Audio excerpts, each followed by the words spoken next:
합니다. 아멘. 할렐루야. 네. 오늘 우리가 마태복음 22장을 같이 읽었습니다. 마태복음 22장은 지난주에 보았던 21장에서는 예수님께서 예루살렘 성에 왕으로 입성하는 그러한 선전포고와 같은 그런 날입니다. 오늘 그런 22장에서는 왕이신 예수님께서 어떤 일을 행하셨는가를 기록하고 있습니다. 하나님께서는 예수님을 통하여 어떤 선물을 우리에게 주시는가를 오늘 우리에게 분명하게 보여주고 있다고 저는 생각합니다. 그런데 이 선물은 모든 사람을 위한 것이 아니라는 것입니다. 왕이신 예수님은 통치권을 가지고 계시고 그것을 통해서 은혜를 베풀어 주시는데 누구에게 구원이 있고 그것이 누구에게는 구원이고 또 누구에게는 해방이지만은 그러나 또 누구에게는 멸망이 되고 심판이 된다고 하는 사실을 오늘 우리 말씀 속에서 이렇게 계속해서 보여주고 계십니다. 우리가 잘 아는 것은 예수 그리스도의 날, 또 하나님의 날, 그날 우리는 소망의 날이지만은 그런데 그날이 우리에게는 구원의 날이지만은 그러나 믿지 않는 사람들에게는 바로 그날은 심판의 날이 된다고 하는 사실입니다. 그래서 왕이신 예수님을 모신다는 것은 그동안 왕노릇하던 내 자신을 내려놓고 예수님을 왕으로 모셔드리는 것입니다. 곧 무슨 말이냐? 그분의 말씀이 나를 움직이게 하고 그분의 주권이 나를 통치하는 것을 인정하는 것이 바로 그분을 왕으로 모셔드리는 것입니다. 그런데 이게 쉽지 않습니다. 우리가 여러분들도 신앙생활 해가면서 보지만 하나님의 말씀이 나를 갖다가 과연 이끌고 있는가? 내가 하나님의 말씀에 내가 하나님께 그분이 왕이시라고 하는 것을 내가 인정하고 그 앞에 복종하고 살아가고 있는가? 아니면은 내가 왕이 돼서 내가 주인이 돼서 내 뜻대로 내 마음대로 내 생각대로 혹여나 살아가고 있지 않는가? 우리가 그것들을 잘 우리를 들여다 볼 필요가 있는 것입니다. 신앙생활을 오래 했다고 해서 교회를 오래 다녔다고 해서 그게 되는 것이 아닙니다. 사실 이것은 아주 중요한 결단이 필요하기도 하고 그 결단을 하기 위해서는 뭐가 필요합니까? 하나님의 은혜가 필요합니다.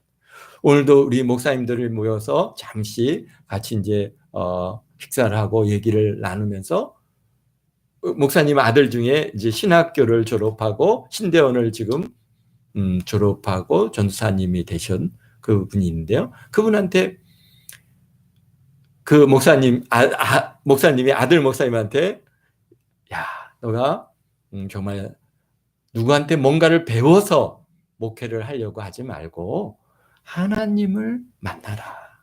하나님을 만나지 않으면은 그러면은 그냥 누구한테 배워서 목회는 할 수 있겠지만은 그러나 정말 영혼을 살리는 그러한 목자로서의 일을 감당하기는 어렵다. 그러니까 하나님을 만나라 그렇게 권면하면서 그러나 그게 그냥 되는 것은 아니다. 참 그러기에 우리에게서 하나님 앞에 은혜를 구하지 않으면 안 되는 것이다 라고 그렇게 권면을 했다고 하는 얘기를 딱 들으면서 그래 맞다. 뭐 그게 단순히 목회자의 길을 가는 그러한 그 아드님에게만 주어지는 것이 아니라 오늘날 우리가 살아가는 모든 믿음의 사람들은 다 그렇습니다. 하나님의 은혜를 경험하고 그분을 개인적으로 만나지 않는다면은 얼마나 신앙생활하는 게 어렵겠습니까? 정말 이거 뭐 주일마다 교회 와야 되지, 수요예배 드려야 되지, 또 뭐 하여튼간 뭐 새벽마다 또 우리가 개인적으로 또 경건 시간을 보내야지, 뭐 이런 것들이 큰 짐이 될 수 있습니다. 그런데 하나님을 만나고 예수님을 만나면은 어떻게 됩니까? 그게 짐이 아니고 즐거움이 됩니다. 감사가 되고, 그런 큰 차이는 결국은 우리가 하나님을 만났느냐, 은혜를 내가 경험했느냐라고 하는 것이 그래서 그것을 통해서 하나님께서 내게 주신 그 선물을 내가 정말 지금 받아 누리고 있는가라고 하는 큰 차이라고 봅니다. 그것은 많이 배운 사람이나 적게 배운 사람이나 많이 가진 사람이나 적게 가진 사람이나 차별이 없습니다. 하나님께서 주시는 데는 아주 다 동일하게 주시는데 그것이 어떤 조건이 아니라 정말 하나님을 향하는 열정, 하나님을 만나고자 하는 그러한 간절한 소원, 그런 것들이 있을 때 하나님께서는 찾아와 주시고 만나 주시고 우리에게 정말 하나님의 사랑을 이렇게 드러내 보여주실 때 우리는 그냥 그 앞에서 다 녹아지는 것이.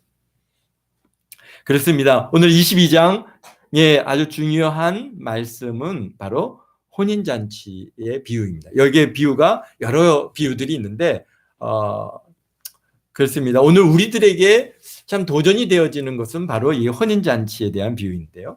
오늘 혼인잔치의 비유를 통해서 우리도 예수님을 진정으로 왕으로 인정하고 모셔드린 것인가를 결단하는 그런 나름대로의 은혜가 있기를 바랍니다.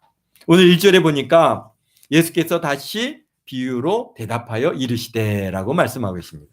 다시 대답했다는 말씀은 이미 질문이 있고 그 질문에 대한 이미 대답을 하셨다는 것이죠. 그리고 그 대답을 하시고 그것에 대한 또 다시 비유로 우리에게 대답을 해주고 계신데요. 무슨 말씀입니까? 바로 21장 마태복음 21장 23절에 보면은 예수께서 성전에 들어가 가르치실새 대제사장들과 백성들의 장로들이 나와서 이르되 내가 무슨 권위로 이런 일을 하느냐 또 누가 이 권위를 주었느냐라고 하는 질문을 합니다. 이게 왜 이런 질문을 하냐면 예수님께서 예루살렘의 성에 입성하신 후 이제 성전에 들어가 보니까 성전이 온통 뭐예요? 완전히 그냥 강도의 소굴이 되어 있는 거예요. 뭐예요? 매매를 하지 않나, 뭐 환전을 하지 않나, 서로 흥정을 하나, 아니 이거 좀 더 싸게 달라, 뭐 달라, 막 그래서 거기서 그 얻은 그러한 수익금을 또 다 뒤로 빼갖고 누구에게 주고 있어요? 대제사장들과 장로들에게 다 상납을 하고 있는 거예요. 그래서 예수님께서 그들에게 가서 어떻게 합니까? 그 상을 엎으시고, 그 다음에 뭐 같은 동물들을 다 쫓아내시고 그러면서 이곳은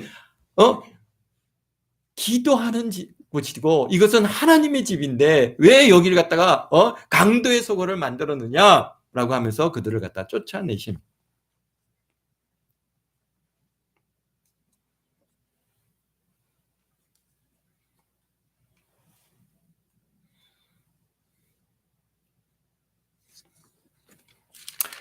그런데 이제 그것을 갖다가 대제사장과 그 장로들, 백성의 장로들이 이제 그 소식을 들은 겁니다.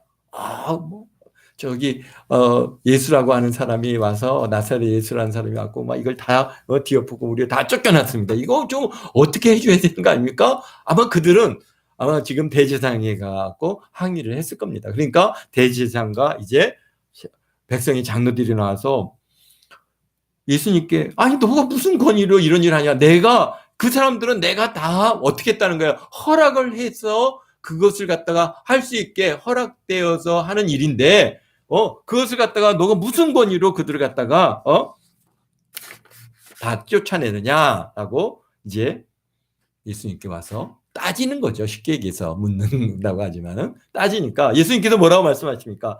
그럼 내가 좀 묻겠는데 세례 요한의 세례가 어디로부터 왔느냐?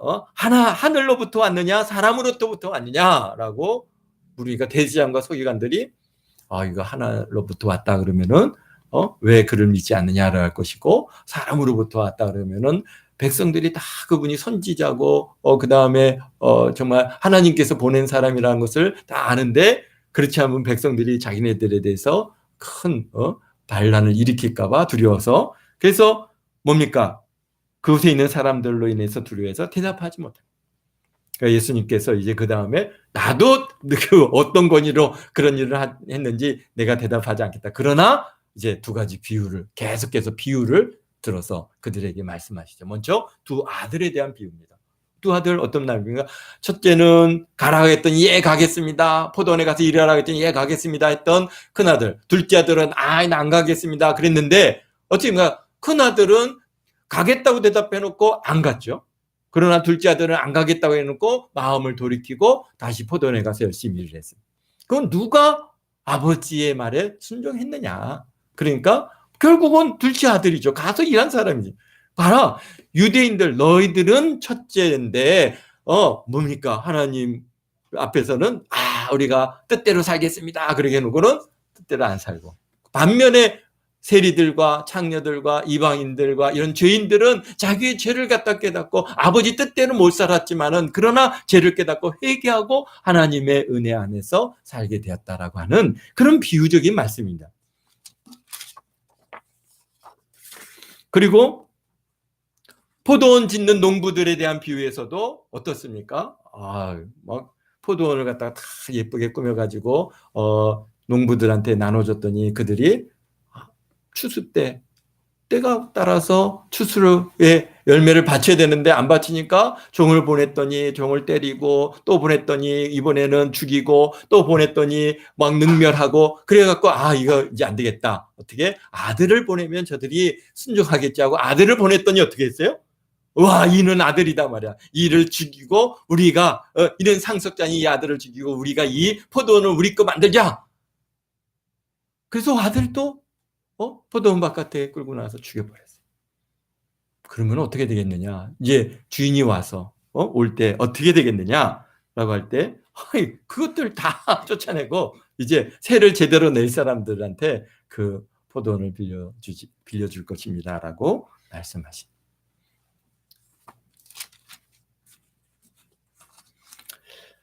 그것도 역시 유대인과 이방인들에 대한 비유죠. 오늘 그러면서 셋째로 오늘 이제 포도원 혼인잔치에 대한 오늘 이제 비유를 말씀하고 계십니다. 혼인잔치 오늘 보면은 1절서부터 10절까지 하고 11절에서부터 14절까지는 좀 두 내용이 분리가 되어 있는데요. 그렇습니다. 그래서 예수님께서 비유로 이제 대답을 하시는데, 근데 그러면서 2절에 보니까 뭐라고 하십니까? 천국은 우리 마태복음의 특징 중에 하나가 바로 그겁니다. 이 천국은 마치 이렇게 하시는 말씀이 꽤 많이 나옵니다. 반복적으로 나와요. 다른 복음서에서 찾아보기 어려운 그러한 굉장히, 이 마태는 유대인들, 이제 왕으로 오신 예수님을 전하면서 그 주 대상들이 유대인들이거든 말이죠. 그러니까 유대인들에게 너희들이 천국을 갖다가 사모하고 천국에 가기를 원하고 하늘 왕국, 여기서 천국은 하늘 왕국이죠. 하늘 왕국에 대한 소망을 갖고 있는데 천국은 바로 이런 것이다. 계속해서 그들에게 천국에 대해서, 하나님의 왕국에 대해서, 하늘 왕국에 대해서 그렇게 지금 알려주고자 하는 그런 간절한 소원이 이 마태복음에서 들어 있는 것을 봅니다. 그래서 천국은 마치 자기 아들을 위하여 혼인잔치를 베푼 어떤 임금과 같으니, 그러니까 천국은 어떻다는 거예요? 혼인잔치를 베푼 어느 임금과 같다는 것이죠. 근데 이 임금이 어떻게 했어요? 혼인잔치를 잘 준비했습니다. 그 3절에 보니까 그들을 보내요.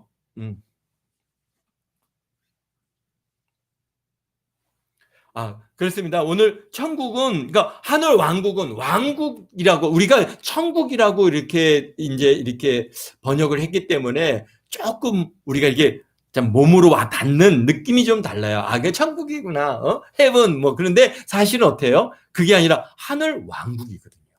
그러니까 하늘 왕국에는 누가 있다는 거예요?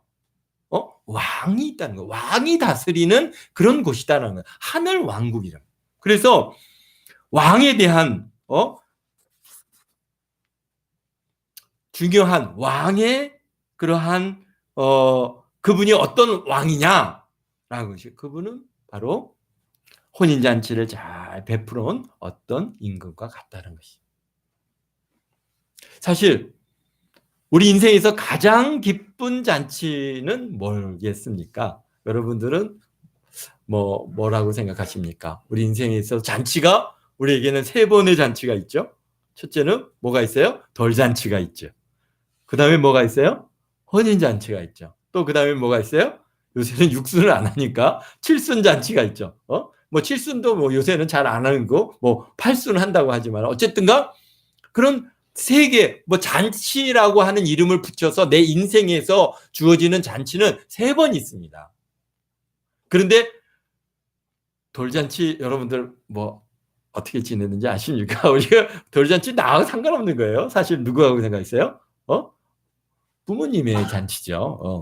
그리고 칠순잔치? 아이, 다 늙어가지고 뭐 칠순잔치 하면은 뭐 그게 무슨 대단한 기쁨이 있겠습니까? 이제 뭐. 그리고 그건 누구예요? 자녀들의 잔치죠. 그래도 내가 주인공이 되는 최고의 잔치는 뭐예요? 혼인잔치죠. 그 혼인잔치, 다 혼인할 때 어땠습니까? 그래도 가장 젊었을 때, 아름다울 때, 참 빛날 때, 다 혼인잔치 하지 않습니까? 최고의 잔치요. 그래서 우리 인생에서 가장 기쁜 잔치는 혼인잔치입니다. 혼인잔치가 가지고 있는 의미 중에 하나는 가장 기쁜 잔치라는 말입니다. 그래서 그 천국은 가장 기쁜 잔치를 베풀어 놓고 우리를 초대하는 그런 하나님의 마음과 같다라는 것입니다. 그래서 천국은 왕이 베푼 잔치다라고 그러한 의미를 담고 있습니다. 3절에 보니까 그 종들을 보내어 그 청한 사람들을 혼인잔치에 오라 하였더니 오기를 싫어하거늘 그랬습니다. 이제 잔치를 딱 준비하고, 우리도 그렇지 않습니까? 혼인잔치를 딱 준비하고 청첩장을 다 보냅니다. 자, 청첩장을 보냈는데, 그런데 오기를 싫어해요. 야, 여기 보니까 이 오기를 싫어하다라고 하는 싫어하거늘이라고 우리가 이렇게 되어 있는데, 이게 미완성 완료라고 하는 그런 문법적인 의미를 갖고 있어요. 미완성 완료. 그러니까 미완료형인데 미완료형인데 그건 뭐냐면은 지금 완료가 안 된 거예요. 딱 끝난 게 아니라 지금 반복해서 계속 되어지고 있다는 것이죠. 그러니까 어떤 얘기예요? 계속해서 권했다는 겁니다. 또 권하고 또 권하고 또 권할 때마다 아예 안 가. 나 아예 안 가요. 싫어요. 안 가요. 그래서 4절에 보니까 다시 다른 종을 보내어 이르되 청한 사람들에게 이르기를 내가 오찬을 준비하되 나의 소와 살찐 짐승을 잡고 모든 것을 갖추었으니 혼인잔치에 오소서 하라 하니라 그랬습니다. 그러니까 그 지금 한 번 청한 게 아니잖아요. 벌써 2번째 또 청하는 겁니다. 이번에는 어떻게 해요? 가서 야, 음식도 잘 해놓고 먹을 것도 많고 소도 잡고 다 이게 준비되어 있으니까 빨리 오십시오 라고 하니까 5절에 그들이 돌아보지도 않고 한 사람은 자기 밭으로 한 사람은 자기 사업을 하러 가고 그 남은 자들은 종들을 잡아 모욕하고 죽이니 그랬습니다. 왕이 계속해서 청하는데 가는 것을 싫어하는 거예요. 계속 거절하는 거예요. 야, 나 사업 바빠. 나 일해야 돼. 우리가 이제 누가복음에 가서는 또 구체적으로 이런 여러 가지 내용들을 갖다가 뭐 나는 소를 샀어. 나는 지금 결혼해서 바쁘니까 못 가. 뭐 이런 여러 가지 비유들을 이제 다 이유들을 얘기하시는데요. 그런데 계속 거절하는 거예요. 왜 거부를 하고 가기를 싫어했을까요? 생각해 보십시오. 혼인잔치, 여러분들 누가 혼인잔치 가면은, 그래, 가야지. 기대가 되지 않어요? 잔치에는 뭐가 있습니까? 아주 좋은 음식들이 있잖아요. 가면은 또 기쁘잖아요. 거기 와서 우는 사람이 있습니까? 뭐 거기 와서 뭐 화를 내는 사람이 있습니까? 다 기쁜 곳이거든요. 그러니까 우리 또 가고 싶고, 더구나 누가 지금 부르는 거예요? 왕이 부르잖아요. 왕이 부르는데 왜 거부하고 가기 싫어했을까요? 이유는 뭐 여러 가지가 있을 수 있겠지만은, 그러나 여기서 얘기하는 것처럼 바빠서 가기 싫어, 그런 의미도 있을 수 있겠지만, 가장 중요한 그들의 배경에는 뭐냐면요, 왕을 왕으로 인정하지 않는다는 것입니다. 아니, 왕이 부르는데 감히 어떻게 안 가겠어요? 생각해 보십시오. 왕이 부르는데, 오늘날 대통령이 불러도 이거 가갖고 그냥 그 기쁜 마음으로 달려갈 텐데, 이거는 대통령이 아니잖아요. 왕이거든요. 우리의 생사 여탈권을 쥐고 있고 우리의 모든 것들을 다 쥐고 있는 그런 절대 권력의 왕이 부르는데 안 간다는 것은 너 우리 왕 아니야. 너 왕으로 인정할 수 없어. 바로 그런 의미예요.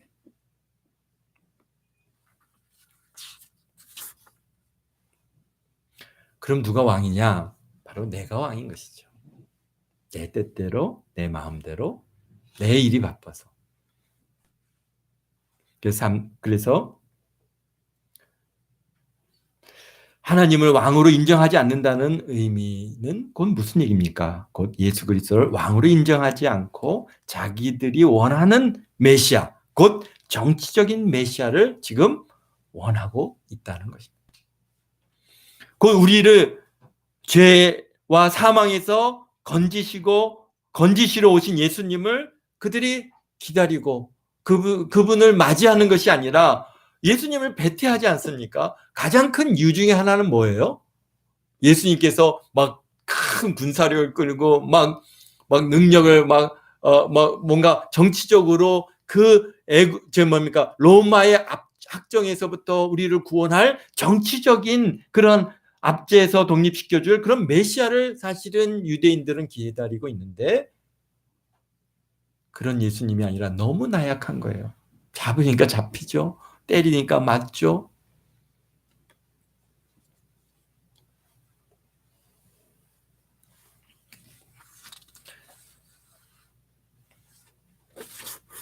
결국은 하나님의 천국 잔치를 따르지 않는 자들에게는 어떻게 됐습니까? 7절에 보니까 임금이 노하여 군대를 보내요. 그 살인한 자들을 진멸하고 그 동네를 불사르고 그렇습니다. 결국은 하나님의 심판이 그들에게 임하게 되는 것이다. 그리고 이에 종들에게 이르되 혼인잔치는 준비되었으니 청한 사람들은 합당하지 아니하니 내 거리 길에 가서 사람을 만나는 대로 혼인잔치에 청하여 오라 한데 종들이 길에 나가 악한 자나 선한 자나 만나는 데 모두 데려오니 혼인잔치에 손님이 가득한지라 그랬습니다. 그러니까 이제 왕이 어떻게 합니까? 야, 이제는 저 내 거리에 가서 그냥 만나는 사람마다 다 데리고 와라. 이 청함을 받은 이자들은 지금 계속해서 이 예수님께서 비유적으로 말씀하시는 그 내용 속에는 그 누구란 얘기라는 걸 알죠. 바로 자기네들이 유대인들 자기네들을 갖다가 지명해서 얘기하는 것인지를 그들이 이 말을 갖다 들으면서 어느 정도 압니다. 그러니까 너희 청함을 받은 자 너희들은 이제 합당치 않으니까 가서 그냥 만나는 대로 데려와라. 어디에 가서 내거리라고 하는 말에 헬라어가요. 참 좀 특이합니다. 뭐냐면은 디엑소더스입니다. 디엑소더스. 뭐 탈출구 또는 빠져나가는 곳 그런 의미를 담고 있어요. 그러니까 엑소더스 어딘가에서부터 나와 있다는 것이. 그러니까 곧 빠져나온 사람들 또 엑소더스 탈출을 경험한 사람들을 만나 혼인잔치에 청하여 데려와라는 것이. 물론 내거리가 그런 의미도 있죠. 그냥 가서 그냥 그 넓은 데 가서 사람들이 많이 다니는 그 사거리에 가서 그들을 데려오라고 하는 뜻도 있지만 영적인 의미들에는 그 단어가 갖고 있는 의미는 또 좀 뭡니까? 디엑소더스라고 하는 그러한 단어의 의미를 갖고. 그래서 자기 죄를 인정하고 자기가 왕이 아니라 하나님을 왕으로 인정하고 모셔드린 사람들, 그들은 이방인일지라도 그들을 다 구원해서 데리고 오라는 것입니다. 그러니까 결국은 청함을 받은 유대인들은 자격이 없어서 그것이 누구에게로 지금 가고 있습니까? 바로 죄인들과 이방인들에게 그 하나 왕의 초청장이 다 바뀌어진 거죠. 근데 이것은 이제 초청장으로 가는 게 아닙니다. 그냥 만나는 대로 그냥 데려오는, 만나는 대로 그냥 만나는 대로. 오늘날 우리 이방인들에게는 뭐 하나님의 우리가 뭐 조상들로부터 하나님께로부터 무슨 초청장을 받아봤습니까? 너는 택한 민족이다. 너는 뭐 히브리다. 뭐 그런 거 아닙니다. 우리는 그냥 얼떨결에 예수님을 믿었고 얼떨결에 누가 한번 교회 가자 그랬더니 교회 갔더니 하나님께서 은혜 주셔서 구원받아 이렇게 참으로 주님 앞에 나와서 신앙생활하는 그 구원받은 우리들이 되지 않았습니까? 그러니까 그냥 우리는 사거리에서 불려가서 지금 이 자리에 와 있는 것입니다. 근데 이제 11절에 좀 이제 분위기가 싹 바뀌면서 이제 손님이 가득하니까 근데 여기서 보니까요. 근데 데려오는데 어떤 사람들을 데려왔어요? 딱 가갖고 넌 보니까 참 잔치에 갈 만한 자격이 있구나. 우리 잔치에 가자. 그렇게 해서 데려온 것이 아니라 그냥 보니까 뭐 어떻다는 거예요. 악한 자나 선한 자나 만나는 대로 모두 데려왔다는 겁니다. 이게요. 참 우리에게 베풀어 주신 큰 은혜죠. 그러면서 또 한편으로 어떻게 하는 거예요? 교회 안에는 여러 종류의 사람들이 있습니다. 교회를 다니는 사람들을 보고 어떤 사람들은 교회 다니는 사람이 왜 저래? 막 그런 얘기들을 갖다 하는데요. 원래 그렇습니다. 교회는 교회 안에 선한 사람들만 데려온 게 아니에요. 악한 사람도 데려왔어요. 그렇기 때문에 교회 안에는 여러 유형의 사람들이 있습니다. 그렇기 때문에 뭡니까? 이 교회는 죄인들의 모임이에요. 우리가 자꾸 교회를 갖다가 뭔가 아주 도덕적인 사람들만 모여 있는 것으로 자꾸 그렇게 세상 사람들 우리를 갖다가 그렇게 바라보고 그렇게 살기를 우리에게 요구하는데 사실은 뭐 하나님께서는 사실 우리에게 그런 것을 요구하는 것은 아니에요. 물론 우리가 우리 선한 행실을 통해서 우리 복음이 증거되고 많은 사람들이 주님께로 돌아오는 그런 아주 중요한 우리에게 주신 사명이 있지만은 그러나 우리 안에서 보면은 죄인들의 모임에 무슨 선한 것들이 있겠습니까? 악한 사람도 있고 선한 사람도 있는 것입니다. 그런 걸 보고 교회 어떻게 어느 권사, 어느 집사, 어느 뭐 장로, 어느 목사, 어떻게 교회 뭐 다니는 사람이 저럴 수 있어? 나 교회 안 다녀. 그렇게 되지 말라는 말입니다. 다 어떻게 해요? 교회 안에는 다양한 사람이 있습니다. 우리가 사람을 뽑고 신앙생활하는 거 아니잖아요. 누구를 바라보고 신앙생활합니까? 바로 예수님을 바라보고 신앙생활하는 거지. 내가 저 누구누구 때문에 내가 교회를 다니고 저 누구누구 때문에 내가 교회 안 다니고 그런 것은 아니라고 하는 것을 늘 마음에 새기시고 그래 교회 안에는 선한 자도 있고 악한 자도 있는 거야. 그러니까 그러나 하나님께서는 저들 다 그냥 데리고 잔치에 참여시켰다는 거. 이것이 사실 너무나 감사한 일인 것입니다.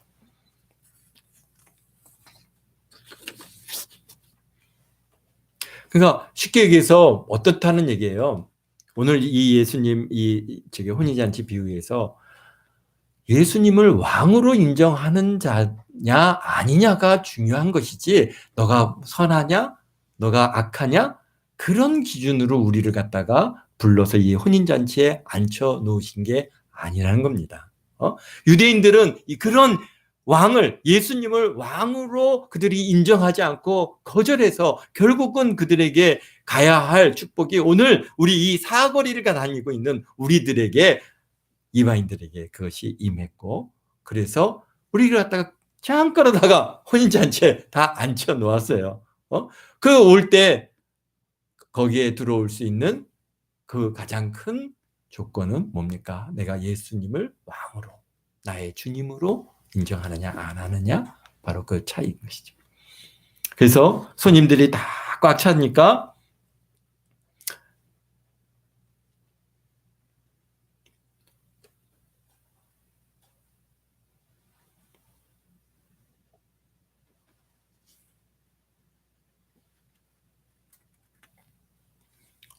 하나님께서 여기 보니까 이제 11절에 임금이 손님들을 보러 들여올세 거기에 예복을 입지 않은 한 사람이 있음을 보고 이르되 친구야 어찌하여 예복을 입지 않고 여기 들어왔느냐 하니 그가 아무 말도 못하거늘 그렇습니다.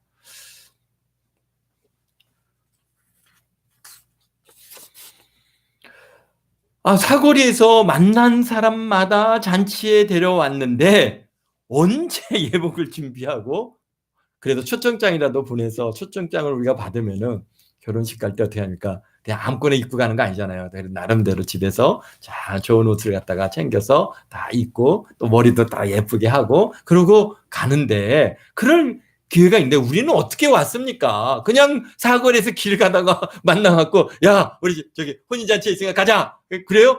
이거 가면 좋은 음식 많다. 거기 소도 잡아놨다. 뭐 마실 물, 뭐 마실 것도 있다. 포도주도 있다. 가자. 좋죠.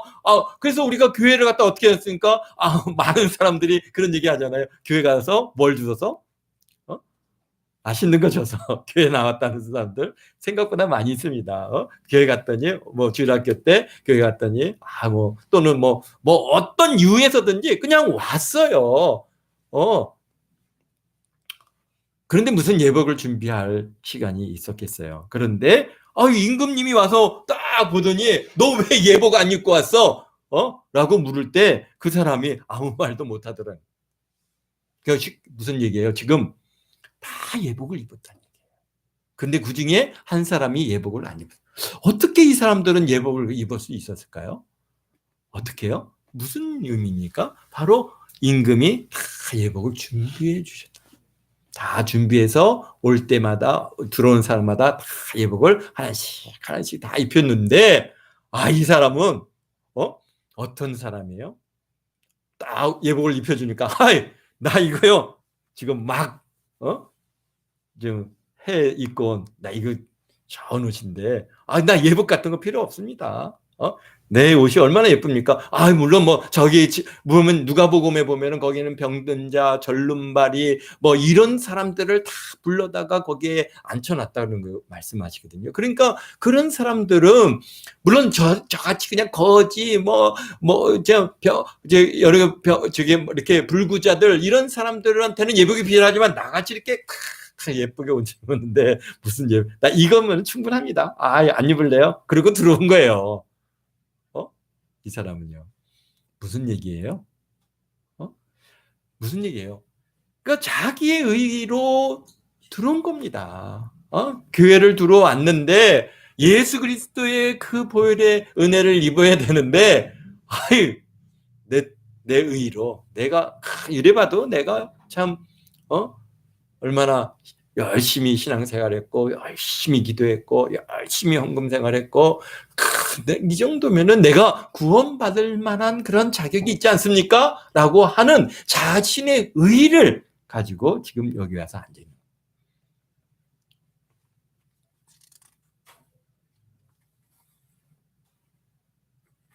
혹시 우리는 이런 사람은 아닌가? 우리가 자신을 돌아와 볼 필요가 있습니다.